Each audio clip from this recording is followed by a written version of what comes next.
আমাদের এখানে এখন বাজে বিকাল 5টা। আমি এখন যাইতেছি ডিউটিতে, আর 1.5 ঘন্টা পরে আমাদের এদিকে ইফতার। হঠাৎ করে দেশের কথাটা অনেক বেশি মনে পড়তেছে। দেশে সবাই একসাথে মিলে ইফতার করতাম, ইফতারের পর একটু রেস্ট নিতাম, তারপরে তারাবি পড়তে যাইতাম, বন্ধুরা সবাই মিলে অনেক ফাইজলামি করতাম, তারাবি অর্ধেক করে বাইরে যাইতাম। অনেক স্মৃতি জড়ে আছে।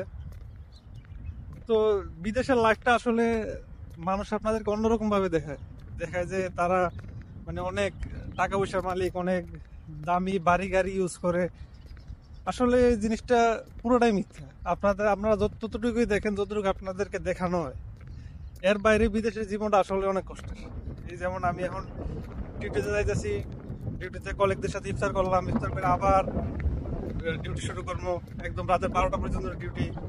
আইসা কিছুই করার নাই, বাসায় কথা কইতে পারবো না, বাসার মানুষ সবাই ঘুমাই গেছে। আসলে অনেক কষ্টের বিদেশের জীবনটা। অনেকে আছেন যে দেশে আছেন মানে মনে করতেছেন যে বিদেশ গেলে আমি অনেক শান্তিতে থাকতাম। আসলে এগুলো ফাও জিনিস। আপনার মন যেখানে আপনি মানিয়ে নিতে পারবেন, ওইদিকে আপনার আসল শান্তি। আপনি যদি মনে করেন যে না, দেশে আমার 20,000 25,000 টাকা ইনকাম করলে আমার ফ্যামিলি চলে যায়, আপনি যদি মন থেকে মানিয়ে নিতে পারেন, ওইটাই আপনার শান্তি।